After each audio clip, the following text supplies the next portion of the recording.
All right, everybody. Thank you for joining us. Like I said, welcome to the second part of our two-part series on criminal justice. Yesterday, we spoke about, understanding the broken system. Today is about fixing it. Before I go any further, though, let me first make a couple of logistical notes about today.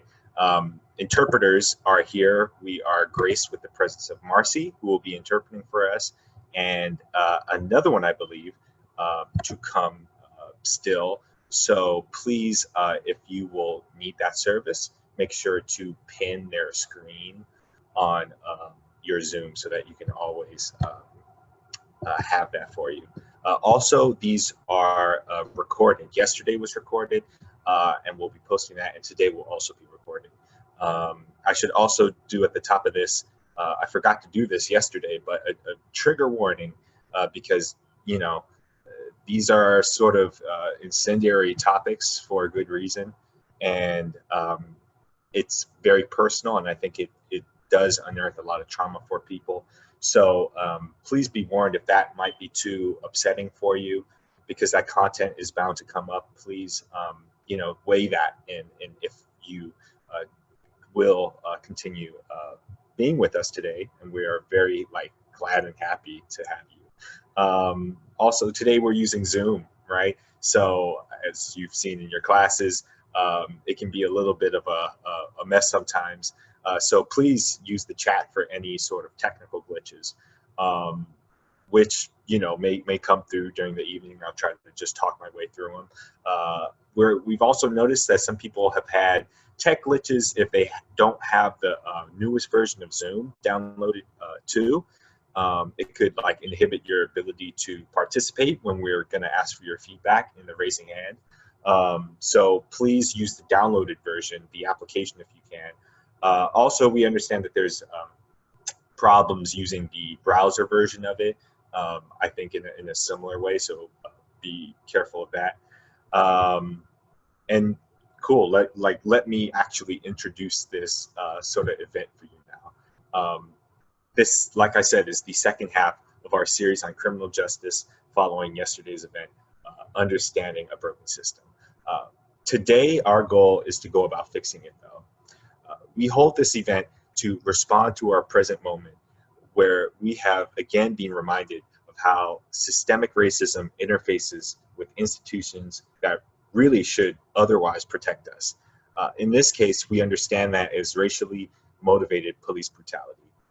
This forum is made because, as AS, considered the official voice of the student body, we recognize a responsibility to do our part and contribute to that fight to ensure the safety of our Black community here.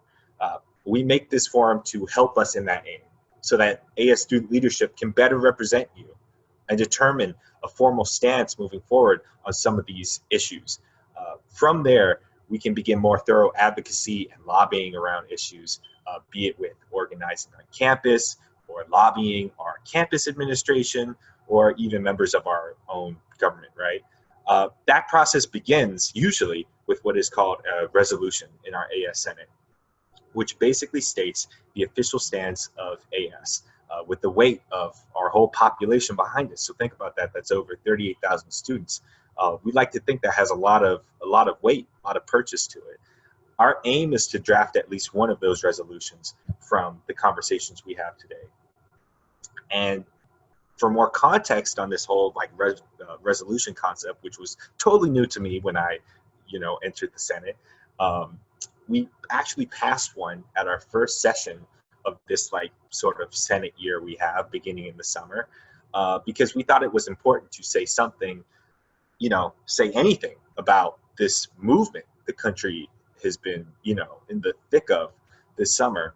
But we also wanted to give us another tool to make it a little easier for us to follow up on that spirit of participating and provide events like this.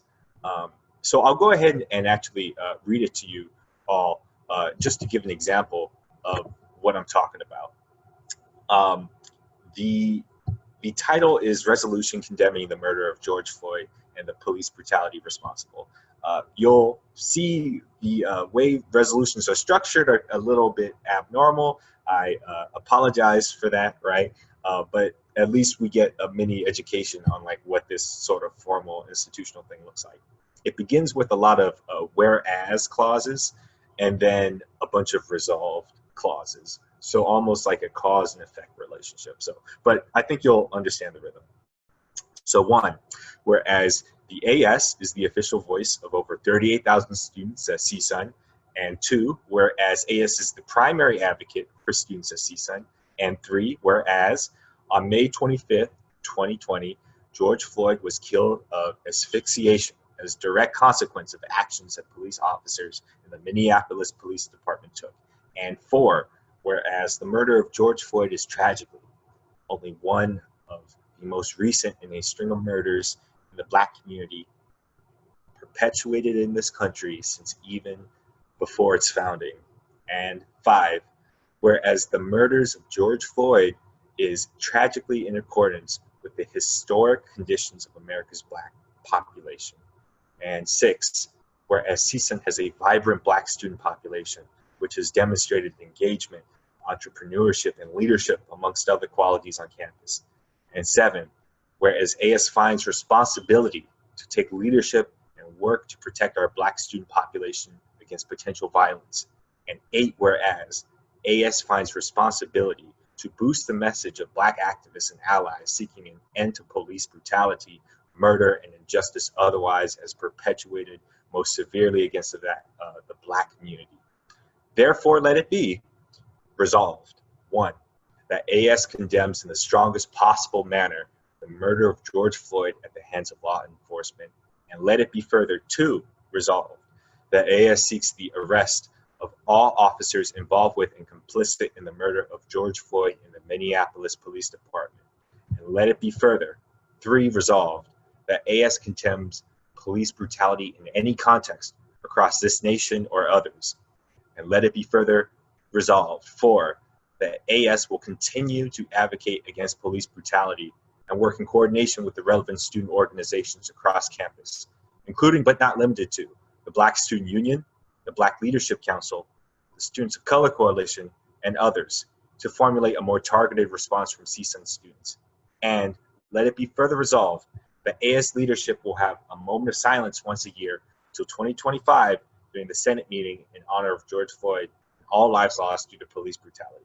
And let it be further resolved that copies be distributed widely, including but not limited to, and included there is a bunch of, government people we think should take note. It's police departments, we have campus administrators on there, faculty, Senate president, right? All the relevant stakeholders at CSUN in our community and beyond. I read that to you just to really give you a sense of what it is we're looking for today, what we want to do, and kind of give you a mini education on what we think the Senate can do in response to this time, because hopefully we can do something, right? I also want to dive into what is the program going to look like today, right? What is the rundown? So it's divided in two halves. The first features targeted questions and to outline some clear things we can advocate for in the short term.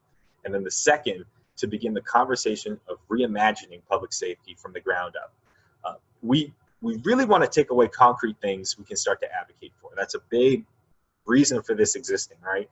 But at the same time, we still want to leave room for that larger struggle of challenging the entire system, which, we consider as a more ambitious project, and I don't have as many answers for individually. Obviously, I think those two halves kind of reflect the dual reform and abolition impulses seen in this movement. Dual, if we want to look at it just as a binary, but I'm learning every day that the false distinction and categorization of things does a lot of harm. Anyway, I hope that there's room for both of these maybe at the same time, and I think our approach today reflects as much. But of course, we're welcome to your opinions, insights, and even disagreements, of course. I should go no further without grounding what we do today in a sort of a standard for our behavior. And I want us to ground this in a sort of ethic of respect, right? So that hopefully we listen to each other and first be empathetic of everybody's shared humanity here. We hope that this event displays the best of us as CSUN and demonstrates our significant intellectual ability as well, so that we are contesting ideas more so than attacking the people they belong to. Of course, we will not tolerate hate or discrimination and speech that seeks to incite, troll, or threaten our peers otherwise, and we'll mute you in that case. Let me also dive into, okay, now that we kind of see how this is going to go procedure-wise, if you have any non-Zoom related questions or non-technical questions that might happen to come up that you want kind of answered by somebody representing AS, please drop them in the Q&A feature and not the chat. And I'll get to as many as I can during that specified segment of the event. So I won't be able to answer those in real time too, for transparency's sake. We'll make a queue though of those, and I'll try to get to as many people as I can. For the bulk of the event though, we'll be posing the questions on our end so that you all as students are providing the answers for us. Once posed, please raise your hand using the participant menu. I'm sure that's a familiar process at this point for everyone. You'll have about, or we'll actually make a queue of the first 5 people we see raise their hands, and you'll each have about 2 minutes to answer, after which we will ask that you mute yourself. After 2 minutes, we reserve the right to mute you then if we see that you haven't. And that's really done so that we can get as many voices as possible, right? Because even 5 voices on an issue that will, what we'll be posing you is barely enough, right? Context, even though everybody is valued. But we want to at least get to those 5. And we, of course, understand that most folks may not get to hear their thoughts or voices expressed today verbally. So we've set up a Flipgrid that you can submit a general response to if you'd like as well. Flipgrid is fairly intuitive, and our crew should post that in the chat before too long, and we'll probably post it at the end too, just in case people can get to it again. With all that being said, it looks like we're ready to go into our first set of questions for everybody. Let me pull that up on my notes as well, just to make sure I'm on top of it. Note again that I will be giving you a reminder of your speaking time in intervals of 1 minute left, 30 seconds left, and 15 seconds left. I'm still sort of figuring out the best way to do that. Yesterday, I posted it just in the chat so you could kind of see. I'm not sure how well that worked though, so I will also be doing this, 1 minute and then 30 seconds and then 15 seconds.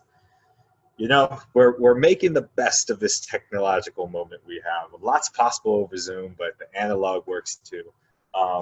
So anyway, let's go ahead and move into, I think, our first question that we're really anticipating hearing some answers from. Give me 1 second on my end, just so I make sure I have my timer out so we can really honor everybody's time together. Perfect. Okay, it's on the screen, right? So you all can see. It's regarding that there is a jail within the part of the CSUN sort of police structure. Were you aware of it? Were you aware of the existence of it? And do you think that it should, the current setup of it sort of existing should continue? I'm posing the question broadly on purpose because I do want to hear whatever you have to provide for us.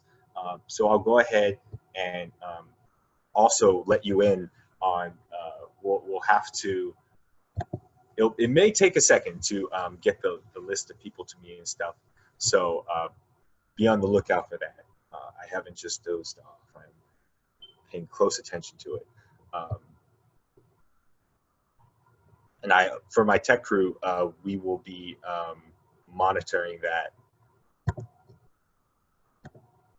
in the chat.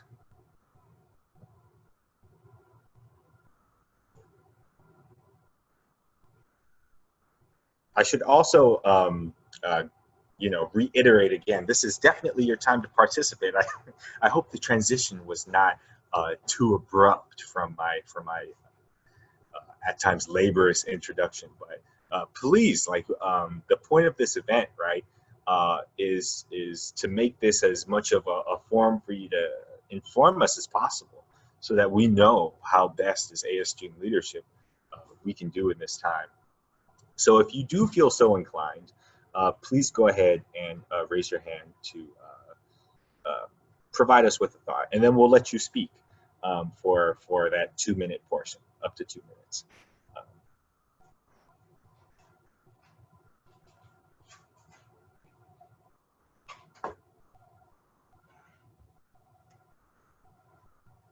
I should also note, though, as may happen at an open forum style event, it could be that nobody has super strong opinions on it, and that is its own sort of data. That's its own sort of takeaway. And so if that's the case, then that's okay as well, and we can move to another question that perhaps you want to give more thoughts on. Also, the first part of this event will be these sort of like more guided questions about specific things, and the second half is more of a free-for-all about what expectations do we want to set for public safety going forward, if we could imagine the system from the ground up again. So please, maybe that will be a forum where you feel more enticed to raise your hand. Let me also pay attention to my chat to make sure that I know who to call on.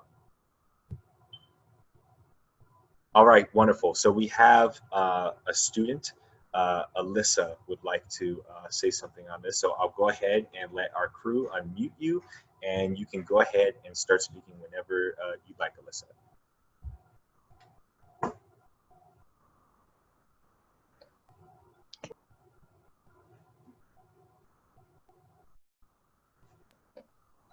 Hello?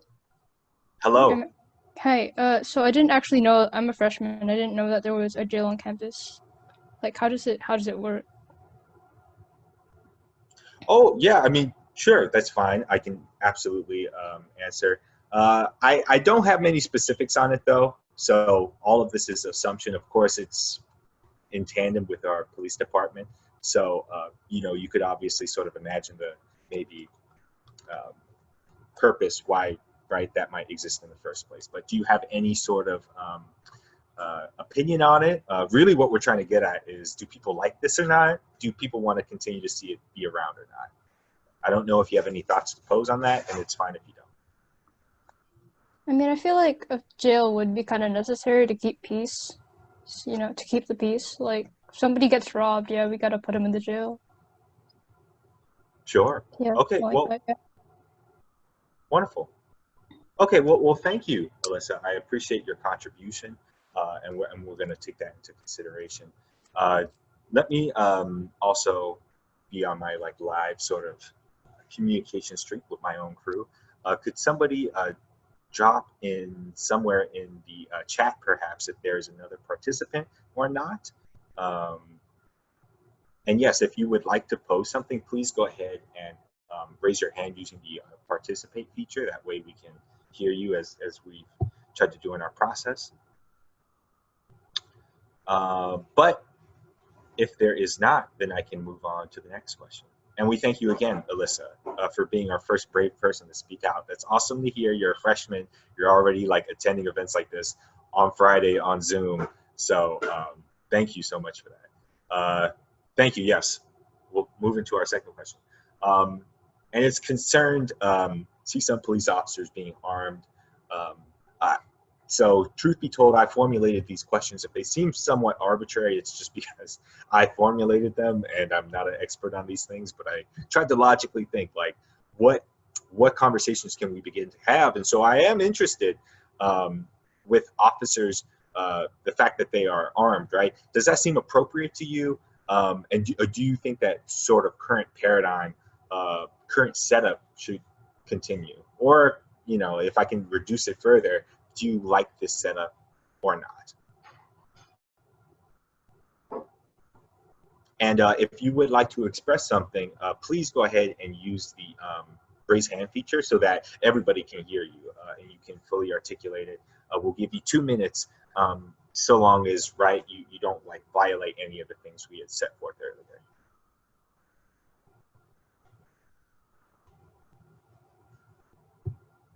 All right, so I see that we have a Stephanie who would like to participate. Thank you so much for that. I'll let the crew go ahead and unmute you, and you can begin speaking whenever you feel like. Hi, actually, really quickly, Stephanie, you are actually using an older version of Zoom, and we can't promote you to speak, actually. So if you wanted to get on to either a different browser or onto maybe the app, it will work. You'll be able to get back in, and we can address this question again. Thank you. Yeah, thank you for that, Stephanie. Yeah, please go ahead and do that because we want to hear from you. I apologize for that. It was making us go crazy when we were planning this, but yes, we would love to have you, and like you can come back and we'll let you respond to this very question too. So I apologize for that. I'll go ahead and, right, like if there's ever a pause, I'm just sort of waiting for the attendees to. Michael, we actually have a question here in the Q&A. Yes, okay, sure. So I'll go ahead and get to that now then. It is posed by a Linda. Can you please tell us more about the CSUN jail? /inappropriate to give an opinion when don't have the information. Linda, I think you raised an excellent point. I don't myself have much information about this, right? Only insofar as it is a jail on campus, and that seemed, at least for what I needed to know operationally, as much as I needed to know about it. But that's fair, right? Because now I've opened this sort of for everybody to have an opinion on. And perhaps it even shows that I exist in my own sort of bubble of people who are very intensely aware and involved in these debates. But I hadn't considered that some folks might first want just more background information about it. So certainly feel free to raise your hand if you do have like a yes, no on it, just so it can kind of guide us to understand something. But we'll take that data too, right? Like you wanted more information about it. That is certainly something that I think we can take into consideration and maybe do something with. So thank you for that. Let me go ahead and take this Q&A. This student asked, yes, I am aware. I believe someone mentioned it yesterday. I am not clear on why we have it. Why do we label it jail? Why not label it containment center? I think those are all very fair questions. Unfortunately, like I sort of alluded to before, I am no expert in what's going on with our CSUN police department. Hopefully, right, like I wanted this to be a forum where hopefully I could even receive education, right? Because I acknowledge I have so much more learning to do about these things. So I think those are all really fair questions. And we can certainly, you know, this is all pending what AS student leadership decides to do. If you know, would like to make sure that you get a response on those things, I urge you to sort of maybe reach out to a senator that represents you so that, you know, you can make sure you have those answers. Otherwise, thank you for that contribution, and we're going to try and do whatever we best can with that. Sorry, give me 1 second. Let me check our chat.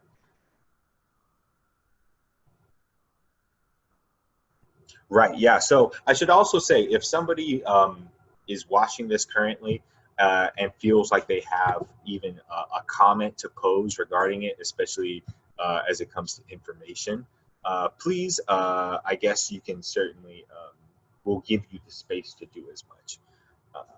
But of course, gauging from sort of the environment we've set up right now, it seems like we're all kind of on the same page on needing a lot of more information. So it's fine if not as well. Pending no other questions or nobody else wanting to make a comment, I'll go ahead and say, let's move to our next question. I actually think we have a Q&A in the Q&A section, Michael. Okay, great. So I just got this Q&A right now. Thank you very much. It is from the same student as the last comment was. And regarding armed officers, she said, yes, I feel this is appropriate. Some situations may cause for firearms. They may not necessarily need it for persons who are supposed to be on campus, but it may be for those who come onto campus to cause great harm and damage. Thank you for that contribution. We certainly respect everything that people have to give our way so that we can figure out what students are into. So thank you for that contribution.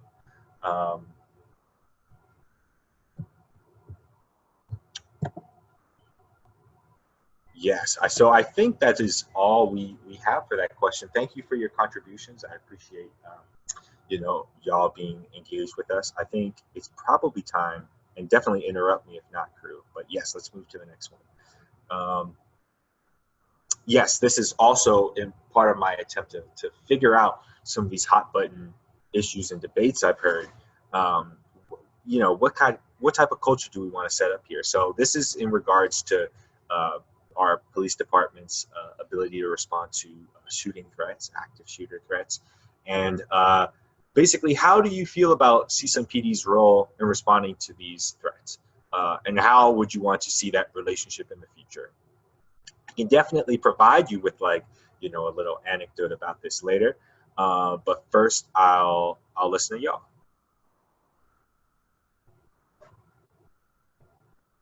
Yes, please. Again, so the format is, if you would like to voice something, physically voice it, go ahead and use the raise hand feature, and if not, drop it in the Q&A, and I'll try and answer those now, actually.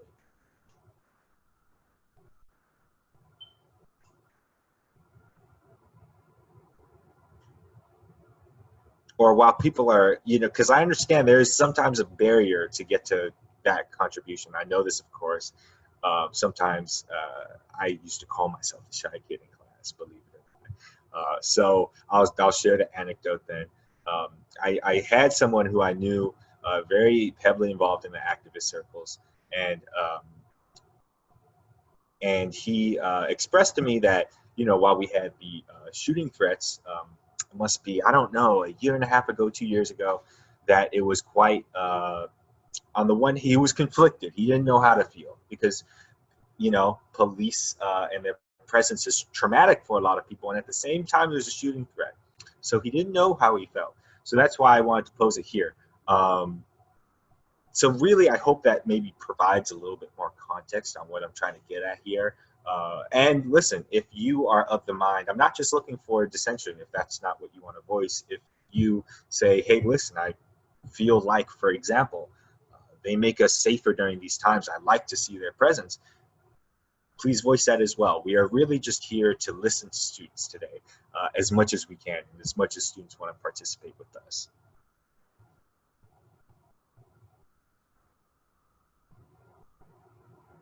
Right. So I see. Okay, great. I didn't know if you saw it or not. I was gonna say we have a question, or we have a hand raised. Thank you, Kira.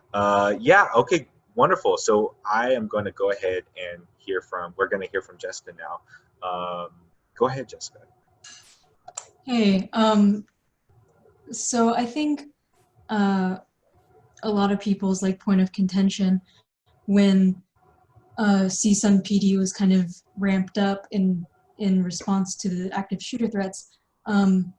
So, understandably, students who have trauma related to police or are uncomfortable around police for a number of reasons, that's valid. And I think a better solution to the response of an active shooter threat would have been to just trying to have less students on campus. And so that's what a lot of students were trying to get at in sort of their outrage. And the big issue was that, a lot of professors aren't used to Canvas or suddenly shifting to Canvas. And so now that we have, 2 semesters that are going to be under our belt for that, we can develop these responses, we can look at these responses in a much different way. We now no longer have to rely on being restricted to campus parameters now. If that happens again, we can just go online, you know? So it's like, we can start to think of things a lot more differently. Thank you so much, Jessica, for that contribution. Yeah, I think super great point you make there, right? And also, I acknowledge weird timing on this question, right? Because most of us are all at home now. So maybe the question really should be about what does, you know, perhaps threats look like in this context. But for the purpose of the question I posed, thank you for that. Also, and I hope that she does not mind if I slightly expose her, but only insofar as that she also works in AS with us now. She is our newly minted chair of diversity and inclusion, and I've actually just like sent my first email to her today. So I'm really glad you could make it. I really appreciate your contribution there, and I agree. I think that Zoom is gonna really change how it looks, and I think the solution you pose is pretty good. Just speaking as my own self and my own Senate agency, not on behalf of the whole organization. We need to vote before that. Let me go ahead and get to a Q&A comment. This is from we're actually hearing from the same student. Yesterday, the student did not want to be named, so I'm going to continue to respect that today. Regarding shooting threats, I feel this would be in their job description. Safety varies and should be handled on different levels. It is a lot of pressure to have the PD alone, even though they are trained to handle it. So there may need to be others who help share that responsibility, i.e. undercover certified carriers. Thank you for that contribution. And certainly we're going to take all of these into consideration. So thank you for that. I appreciate you sharing. Now, I will also, I feel like I'm the person at the keyboard. I'm making sure like nothing pops up before I transition us away too soon. And certainly feel free to raise your hand. And if you want to, maybe if you feel emboldened to speak about something we already passed up, that's fine too. We'll allow it just so long as it stays respectful. But with that, I think we'll go ahead and move into our next question. So I believe on the screen we've accidentally rolled to a previous question. And wonderful, wonderful, thank you. So general topic is a regular community and CSUN police department meeting, right? So that could be any sort of setup where the police department wants to establish something regularly with the community. And I know that they are in the process currently of establishing something like this. But this was just posed my wondering, right? Like, how do students feel about this? Would you all want or benefit from regular dialogue opportunities with our police department? Or, you know, on the other side, maybe it's no, right? Maybe it's, I don't think there's much to gain from that interaction. I'm not trying to bias you. I'm just trying to give you both of, yes, we could benefit, or, you know, you could also say no, or express a general thought in the vicinity of this. And if you want to participate again, go ahead and use the participate raise hand feature, and we'll go ahead and call on you. Or use the Q&A one if you have something of that nature to provide for us.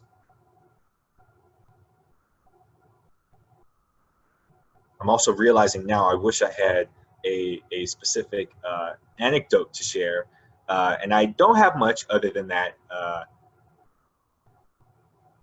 Sorry, I was reading something in our chat. Yeah, it might be worth something if I explain the format a little more for us, because maybe crashing into it was a little disorienting for people. So hopefully, right, by posing these direct questions, we can take back, right, as the people who make the statements that stand for the whole student body, maybe then we're more informed about what students actually want and actually care about.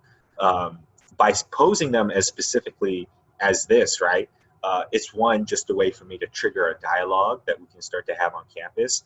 But two, it's something tangible, right? Like, say, for instance, if we get feedback that's overwhelming that says, hey, we want an opportunity to speak with these people policing our campus on a regular basis, okay, slam dunk. Not that AS can necessarily pull that off on its own, right? But we can absolutely advocate for it. And with so many student voices behind it, we almost have a mandate to start to advocate for it. So I just also want to say your voice is super critical at this juncture, right? Especially with the amount of people we have attending. Just think about how crucial your voice is and the platform you have right now to really shape what we do in AS. So with that, I really encourage you, if you even have a little granule of curiosity in you, to sort of lean in and make yourself heard and be accounted for, lean into that, because we'll absolutely take it. And if I were to share an anecdote, I did have the opportunity, in my AS capacity to meet with the chief of police at CSUN. And I was really, we don't know how to feel in this time, right? And I certainly have my own skepticisms and biases, of course, right? But I was struck with his candor and what I perceive to be honesty. And I think that he got reeled on some things with me. And I super appreciate that, because you might just expect someone to be very focused on the maintenance of an institution uncritically. So that I'm not speaking for AS, I'm just speaking for myself at that point. Let me go ahead and bounce this to something somebody placed in the Q&A, and this is from Alyssa. Alyssa says, PD community meetings regarding those. Yes, that would be beneficial. It would be good to have a dialogue opportunities with CSUN PD, because not having any dialogue could cause a disconnect between students and PD. Thank you for that contribution, Alyssa. I think that's certainly the argument for, right, is that students otherwise might feel a disconnect with them. So thank you for that contribution. I super appreciate anybody who wants to add their voice to this sort of dialogue, this sort of culture we're trying to foster at CSUN, right?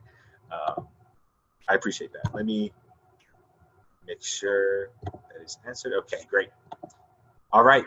So again, let me check again for something in our chat, in our Q&A rather. This is from one of our students is super engaged in this Q&A function.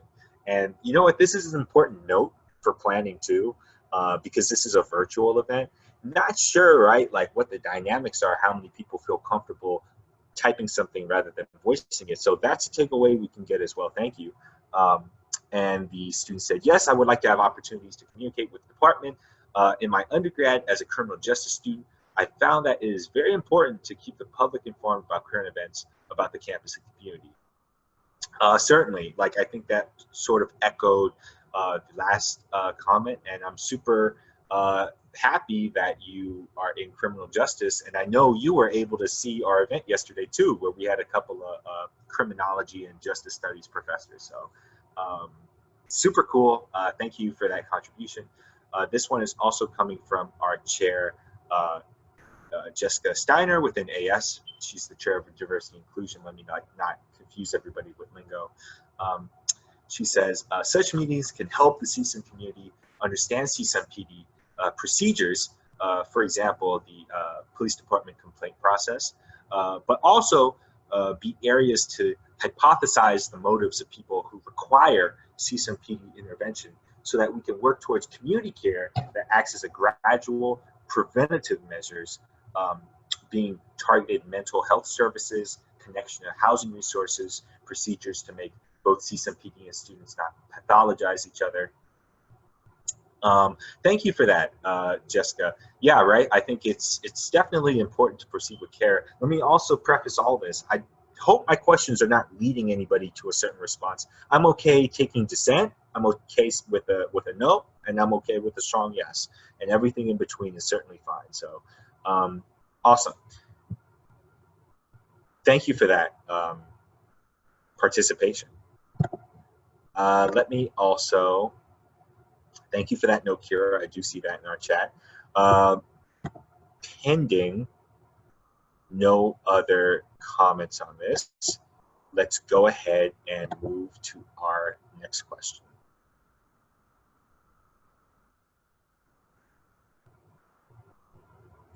Yes. Technical glitches. Sorry, y'all. But I'm super grateful. Let me shout out my tech, like everybody like working the crew right now. Perfect. Okay, great. Because at one point I thought, oh no, I'm gonna have to like try and scroll through, and it would have been a whole thing. So they're doing a much better job than I'm sure I could have.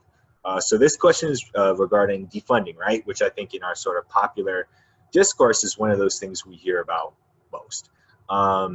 So I'm posing to you all, were you aware of the size of the police budget? And I actually have that figure with me here, at least from the calendar year 18 through 19.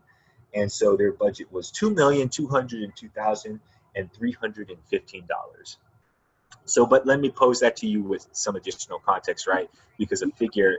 Amount for the interpreter again? I'm so sorry. Yes? Can you repeat the amount for the interpreter again? I'm so sorry. Let me actually put that in the chat as well for everyone. It is $2,202,315 for the year 18 through 19. And I do have a link to share. Let me actually put that in the chat as well, because it's probably important, right, that you see the information I'm getting. And if I made a mistake, I apologize, but I believe this is accurate. I've been hearing around that much. And to put that figure in some more context for everybody, especially because I think in this popular discourse, we've heard a lot of, let's divest from policing. I'm not trying to lead anybody, I'm just giving some context. But if we were to divest from it, let's put that instead in counseling services, mental health services. So the university counseling services budget for that same academic year was $1,383,559. And that is also available in the same link I shared. Let me go ahead and put that also in the chat. And I apologize if you're hearing a beeping. Somebody is cooking at my house, and I'm not sure if it can be heard or not, but I can hear it. Yeah, so let me go ahead and now rephrase the question. So were you aware that this was the size of the budget, and do you believe that maybe we should consider defunding to any degree, complete degree, partial? And I will certainly, again, if you would like to say something, go ahead and raise your hand using the participate feature. Or yes, if you're more comfortable typing, I think we already established, place it in the Q&A.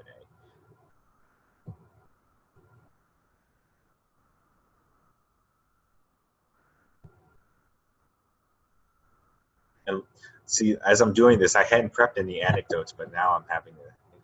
Okay, great. So we do have somebody wanting to say something. This is coming from a Christina. Did the CSUN Police Department actually end up using all of the, $2,202,315 that was in their budget? And also, what exactly do they use that money for? That is a great question, Christina, and I do not have the answer to that. Unfortunately, my knowledge in these things I think is showing to be like quite limited. But I got my information from the same place that I shared in the link in the chat, and unfortunately it doesn't have a more specific breakdown, at least there. But it's a fair question. I'm not sure exactly how they apportion out their money. I hope I used that verb correctly. Thank you for that, Christina. Let's hear from Alyssa regarding the CSUN PD budget. She said, I was not aware of the budget size. I feel like budgeting depends on how much the services were used. I would imagine the mental services are used more than the PD services. Thank you for that contribution, Alyssa. I think during this time, we're all sort of questioning the worth of things, the value of things, rethinking, reimagining things. And yeah, I don't unfortunately have that information in front of me, but I do appreciate you contributing this for us, right? Because maybe these are the questions that we need to follow up and ask. So thank you for that. And pending no other responses, but I'm always, if one of you wants to surprise me at the last minute, that's fine too. We'll accept anybody who wants to raise their hand late. I'll say we'll move on to the next question. And I believe that's going to transition us. No, yes, we're still, yes, sorry, we're still in part one. So this is sort of dependent on the defunding question I asked earlier, but not necessarily. But if we defund, the idea is that we will reinvest that money somewhere else, right? It's a little bit of the point of it all. But if that is not useful for you to frame it that way, just think about, what do you care about otherwise? What would you want to see more resources devoted to? So the question is, how and where would CSUN redistribute money across campus? Things you want to see prioritized. I know funding things can get a little, it can feel kind of inaccessible, because it's like, I don't know, like, I mean, my department, I want more resources there, or I want to see more services, XYZ. So please feel free, right, to answer this however, like, you want to best sort of say it. We'll really accept, I think, any sort of response that is respectful. And again, use the raise hand participate feature if you'd like to voice it, or use the Q&A if you're more comfortable that way.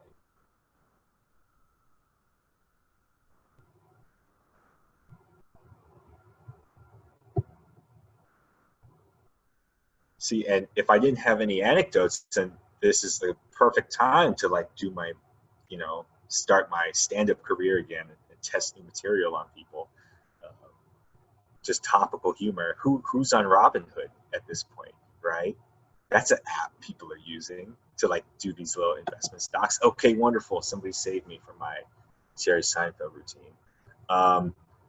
We have again from Jessica. Thank you so much for participating, Jessica. This is such a cool way for like me to be introduced to you.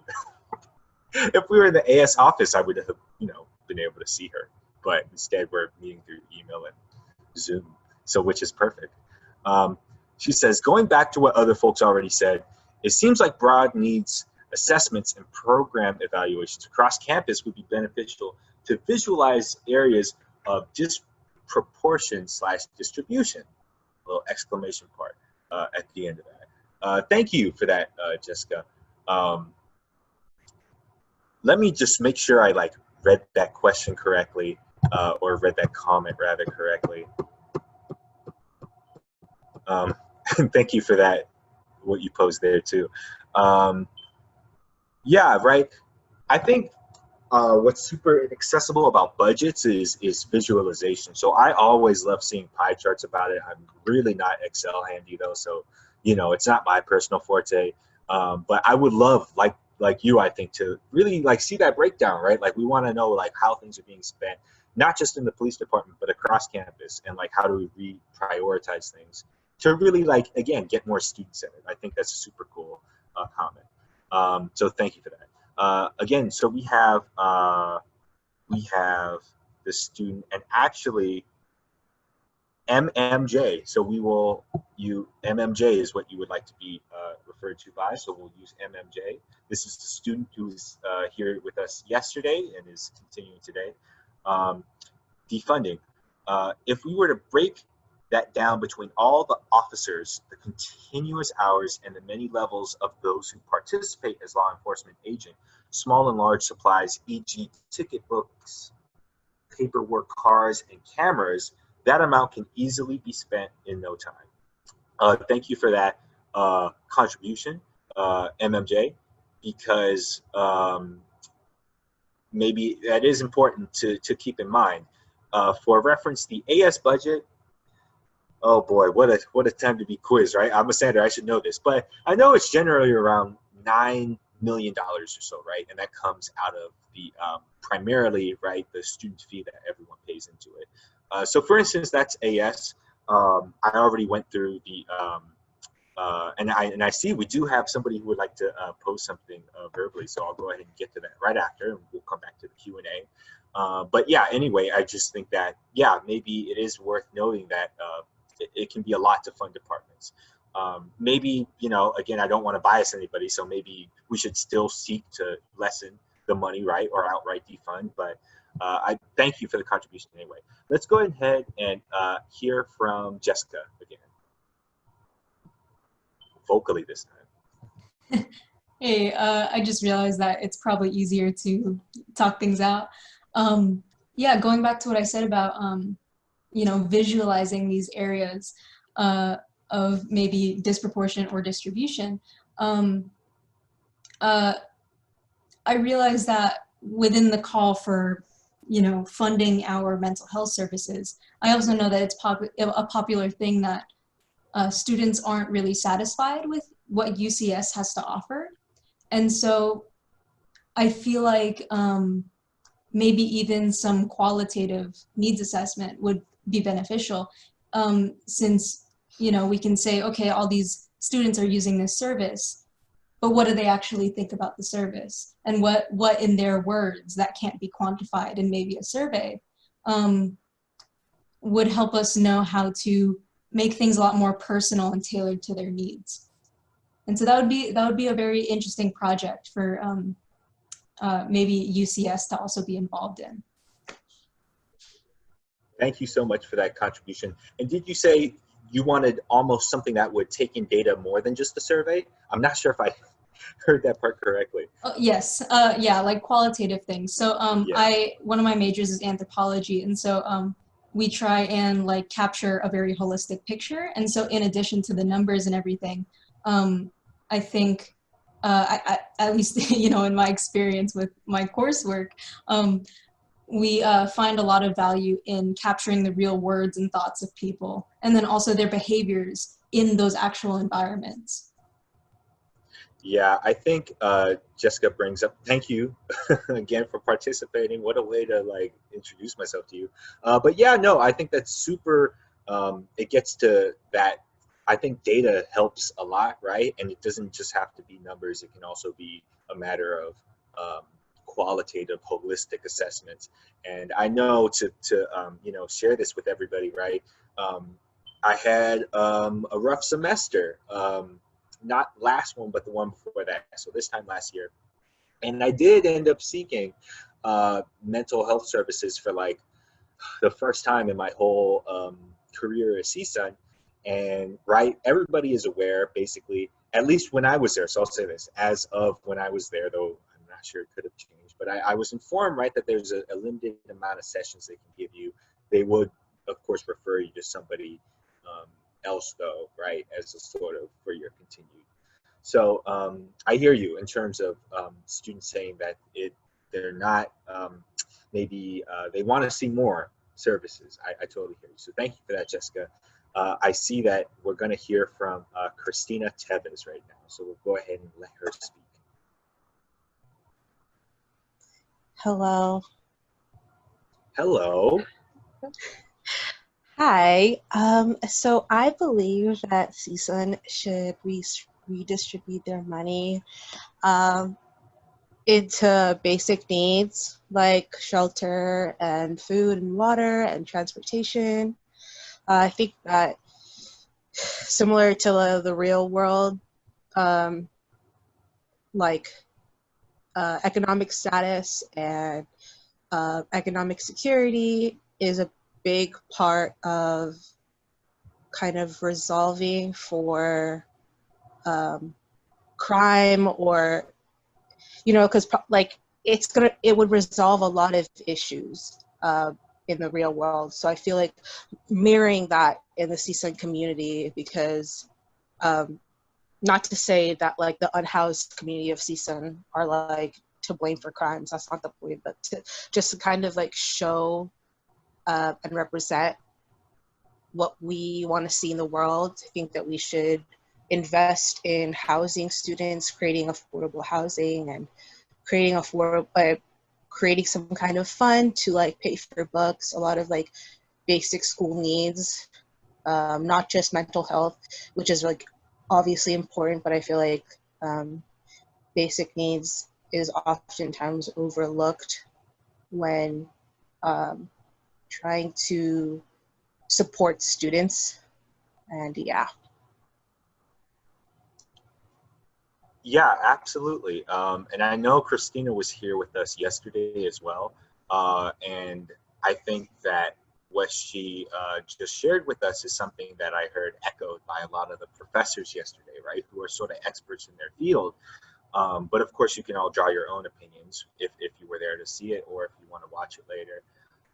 But yeah, I think that's super critical. And if I can interject to give like, you know, in this vein of like, let's do civics, like let's like learn. There's an organization of student governments that represents all the CSU campuses, right? So if we have the AS here, there's an organization that has all those kind of like under it. And that organization does lobbying mostly in Sacramento because that's right where the CSU budget comes from. And anyway, they did a basic needs campaign. And I'm not saying that to, I'm saying that just because even when like they did that, the student governments, there's still so many gaps. It's ridiculous, right? Like that, it doesn't even, it helps, but like it's such an overwhelming issue. I really do appreciate that contribution. And I will call her out. Christina is my partner. Thank you for being here. You're such a sweetie. And thank you for voicing that comment. I think it really helped us. Love you. Okay.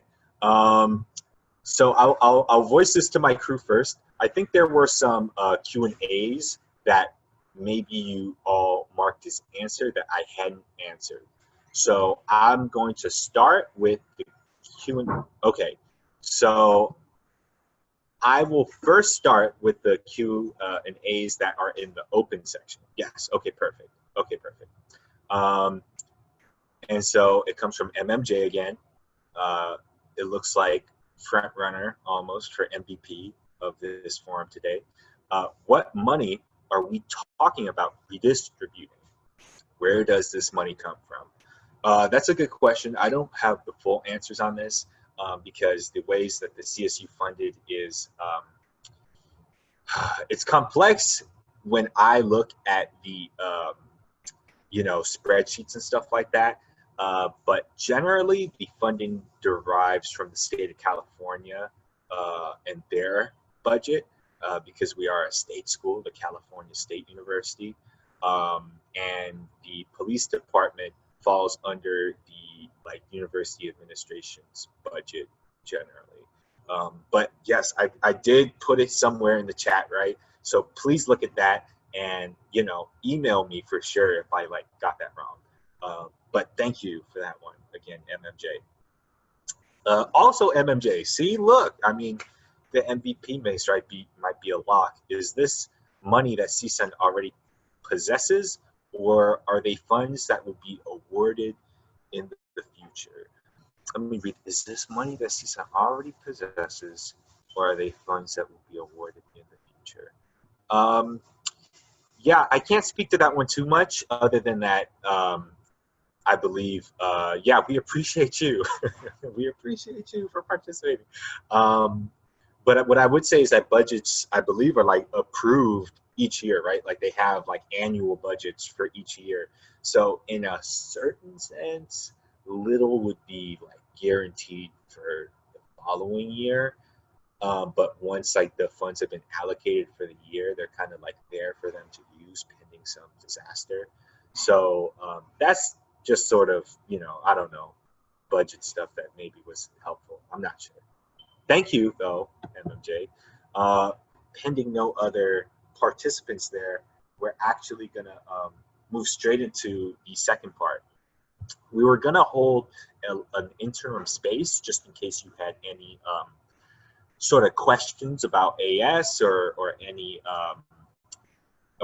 sort of questions as they came up, but we kind of have been answering those as we've gone along. So it doesn't seem, but you're certainly like continue to pose those if you want. I think we'll move to the next part, but at this point, I think we're having a really free flowing conversation. So it's okay if it comes up a little bit later or something pops in your head. This is really sort of what this event started as. An idea in my mind was, let's reimagine this whole like system that is not only like frustrating, but also deadly, right? Like we're seeing deficiencies act in real time on people's like lives, and it isn't a colorblind thing, even though it affects people of all colors. We know who it affects more than others, and so if we were to like, let's set a standard, let's have that conversation as a community, let's reimagine public safety from the ground up. What would you want to see in place of the current system? Let me go ahead and take a comment from our Q&A. Also, Jessica. So I should say, if not MVP of this, you're right there, Jessica. Another point to generally ponder is the budget and presence of CSUN PD while there is an LAPD Devonshire station on Etiwanda Avenue. I think Jessica makes a great point, right? Because there's so many overlapping like police sort of services.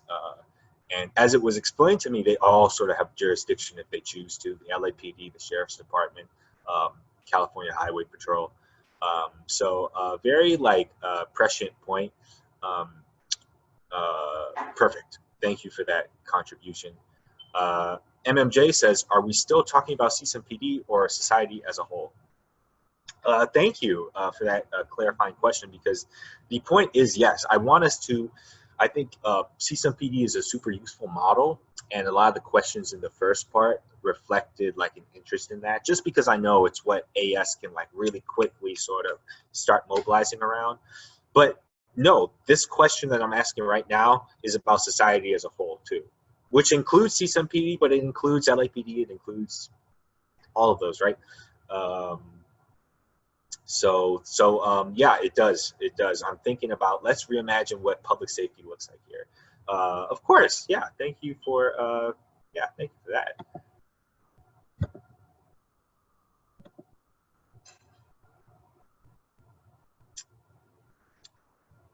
And see, now I understand what like you know, if you're watching sports on the radio back in, you know, I know people still do that. Like if you're watching sports, the commentator just has to go. so I'm trying to keep the radio silence to a minimum. But if it's there, it's just because I'm prompting it all.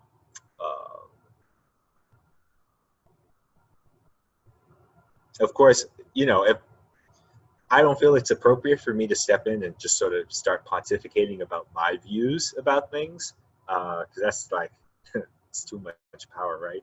So I will refrain from doing that as well. Not that I don't have thoughts. I'm an opinionated senator. If you ever get to, you know, if you were ever able to see me in the AS office. Yeah. We actually do have a contribution. Alyssa, who we've also heard from multiple times, thank you so much for participating.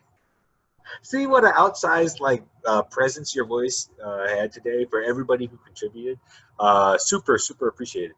Alyssa said, I personally feel like incapacitating / non-lethal weapons should be used in place of firearms, and that lethal weapons should be reserved for higher divisions. Yeah. Yeah, I think that's a super fair contribution. Thank you for that. It's certainly, at least, right? Like if in my role, as you see, I'm trying not to side too hard on like either one position. I just don't want to do that as a moderator. But I think it's a fair question to ask, right? It's good to be critical. As academics, as scholars, as CSUN, we should absolutely ask, like, why is it that officers have such deadly force so readily available during so many circumstances, when maybe there's a lesser degree of force that they need to brand in order to secure public safety, which is probably, hopefully, the goal, right? Though even that would be contested by some. and some have contested that the system actually is not broken at all, but the system is designed well and working towards the ends it was designed to always produce. That's at least the sentiment we heard from a few different professors yesterday, who also, I should say, represented different academic departments. So I tried to get a diversity of thought so we weren't just hearing one perspective. But they really did coalesce, and I thought maybe that's an interesting takeaway for us. Let me go ahead and check the Q&A again. Jessica, as you can see, so this is really just a conversation between me and a couple friends at that point, right, as we're having as a campus, and I appreciate that. Jessica said, a common topic is to reimagine a system not focused on crime and punishment.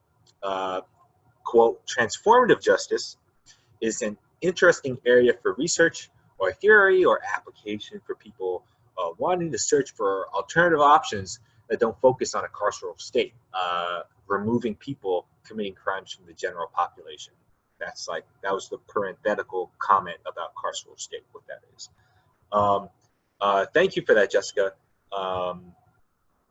I think that that's another thing that we kept hearing yesterday, right, is, and I think this I can say in a sort of very like moderator ethics, like not siding with too many things where I shouldn't, but it's good for us to be critical, right? Like, let's be critical of this current setup. Let's not just accept the status quo without interrogating its usefulness still.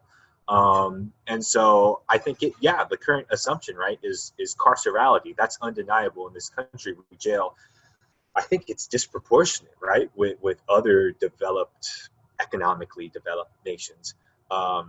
So I think it's super fair to like question, why is it that we're outliers, and are we producing better outcomes, right? And what damage is this doing too? And I think at least the premise of these town halls is that, yeah, part of this is doing damage on Black people, point blank, right? I think I can say that because that's expressed in our AS resolution. So that's right, mostly the student government's opinion on it. And so I think, yeah, that's why we're having this event, is to figure out like, okay, cool. Like, so if this setup is leading to these things, how can we, if not mitigate it, how can we totally transform it? So I have another comment from MMJ saying, well, the diversity aspect of public safety, parentheses, I personally feel, in parentheses, did not quite accomplish what it may have set out to do.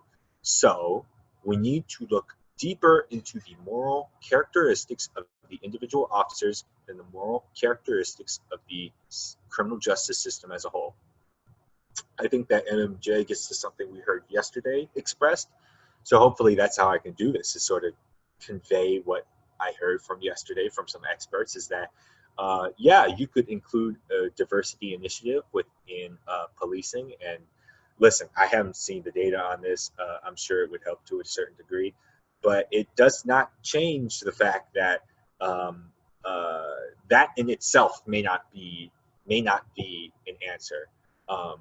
If that is the sole characteristic we're looking at, right? Because you could say the institution has a strong enough effect on people that it doesn't make much of an effect. But MMJ was also getting at something else, that the individuality of the officer and their moral characteristics should matter. And I think that's a super valid contribution, and I thank you for that. I also want to realize here, one, you've heard me speak a lot, so pardon me, that was not the intention of this experience. It's what it evolved into, but let's hope that, you know, my voice is okay on your ears. But also, this question is kind of, it's broad, right? Like, I'm asking basically, let's rethink, let's totally like rethink it. And I understand that's kind of difficult to do because we're born into a society with, you know, standards and things that, you know, we feel like are set in stone almost.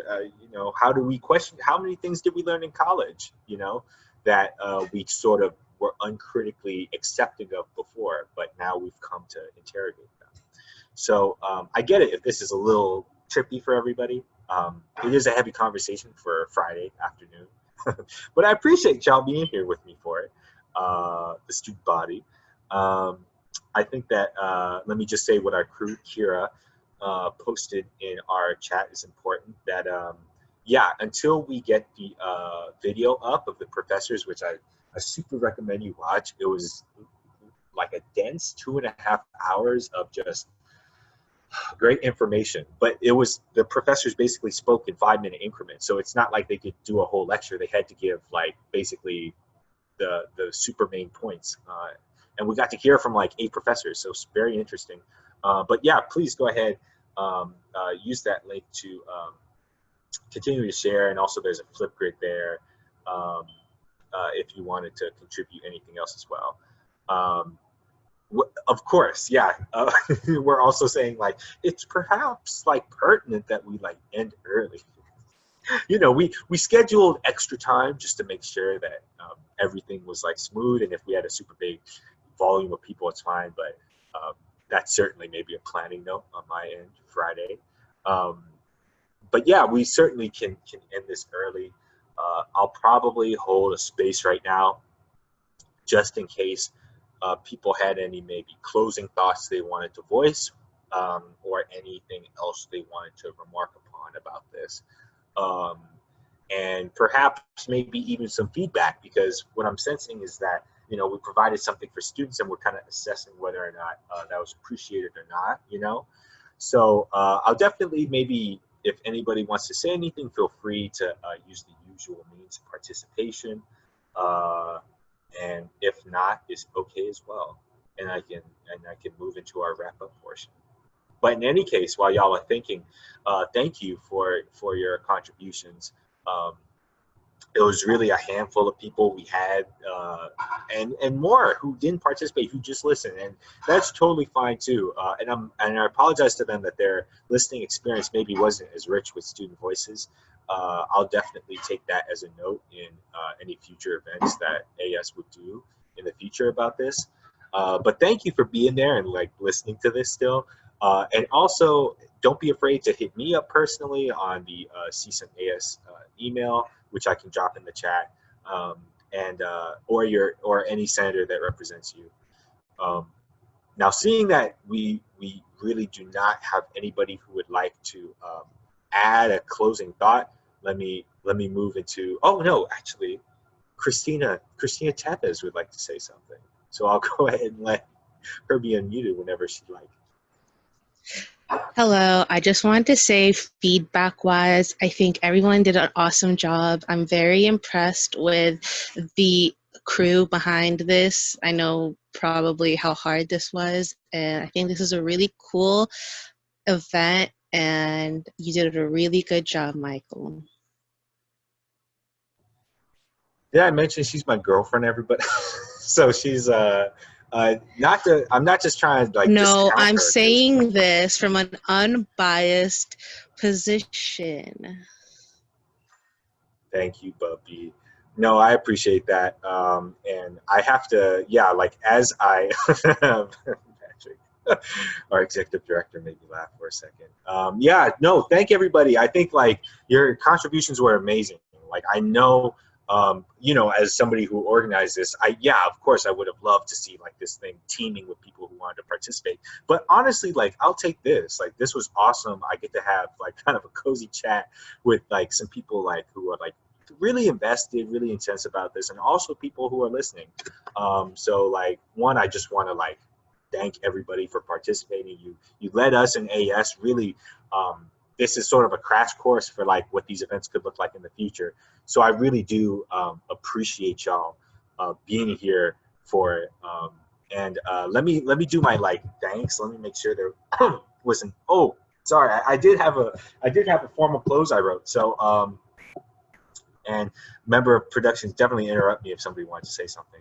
But ways to involve yourself, right? Like if you want to continue to stay involved, is stay tuned to the AS website. Because that's where we'll be posting our follow-up resources and stuff.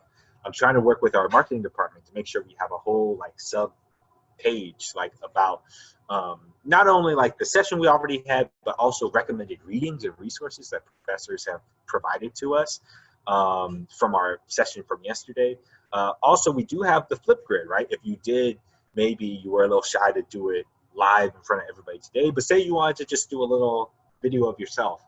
If I didn't explain the Flipgrid, it's basically a really accessible app where you can record yourself, and we as AS leadership can then like use that data too, right, to suss out what students feel like, and maybe it's more accessible.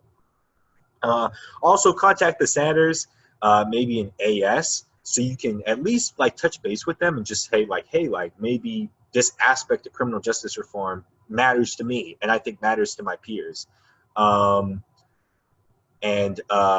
Yeah, like I represent humanities, for instance. This is my last semester, and I have a lovely co-senator too. But you know, reach out to all of us. Jessica's also in AS, and I'm sure she would love to like hear from you as well, in her capacity, right? Like sharing our diversity and inclusion focus. And this is really just like Michael the senator speaking, but it's. And thank you, Kira put my email in the chat. It's humanities1@CSUN.AS. But my own recommendations from what I've seen over my time at CSUN is to build people power, right? And continue to educate yourselves. I think like hand in hand, people power, I see all the time in our clubs, whatever, Greek orgs. And I think where movements get their teeth is at the grassroots level. So continue to build that however which way you can. Continue to educate yourselves. We hopefully we're a part of that process over these last 2 days, maybe beginning the conversation, but continue to do that because I think it's important that we be responsible members of society. And if there were a few clubs that you wanted to continue conversations like this with, maybe just check out Black Student Union, Black Leadership Council, and Revolutionary Scholars is a good one for formerly incarcerated people, providing a space for them in higher education. The Students of Color Coalition is also an organization which does a lot of awesome activism, especially they did a lot of work around Assembly Bill 1460, which made ethnic studies a requirement now at the CSU level. I should also say, excuse me while I check my chat. I should also just say this is happening on 9/11. That was not like intentional on my behalf. And so definitely I hold space for all those first responders and for everybody to stay safe in these times. And definitely, I don't want to, sorry, I didn't want to say like my prayers go out just because I don't know about the legality of, but I'm sure it's fine. Like my own personal, like, of course, they're in our thoughts, right? And then, I'm checking the chat just to make sure I like get everything that I need to you. If students have any thoughts that they didn't share and they would like to, oh yeah, go ahead and apply to speak on Colorful Conversations. Yeah, that's an awesome program that AS Productions, the real like heroes of today, working behind the scenes, helping me plan this event, conceptualize it, everything, right? And they provide so many events, like Big Show, not the least of which. They're doing this program, Colorful Conversations. If somebody, I see they sent that to me privately, please post that in the chat for everybody to see. I don't want to like do it myself now because I'm making sure I read everything. Thank you, Jessica, for posting that, your contact info as well. And everybody stay safe in these fires. And let me do my thanks before everyone leaves. Oh my gosh. Thank you to I had this all perfect yesterday. Thank you to the professors from yesterday. Again, like they are kind of like the heart of what this ended up being, and I'm super grateful they could be there. Thank you to the attendees. Y'all are the rock stars. Even if you were just here listening, I'm super appreciative of your presence. I think we felt that. Everybody, please also thank you to the organizers, right? Like thank you, Sahara. Thank you, Liz. They're all in AS leadership. Thank you, are some of our department heads.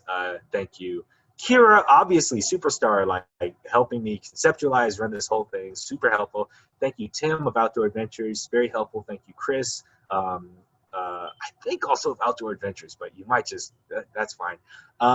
And thank you, Patrick Bailey, Executive Director of AS, super supportive through everything I do in AS, really helpful and encouraging with this series. Thank you. Thank you, Leanne. You're in our thoughts right now, and none of this is possible without you, Leanne. Thank you so much.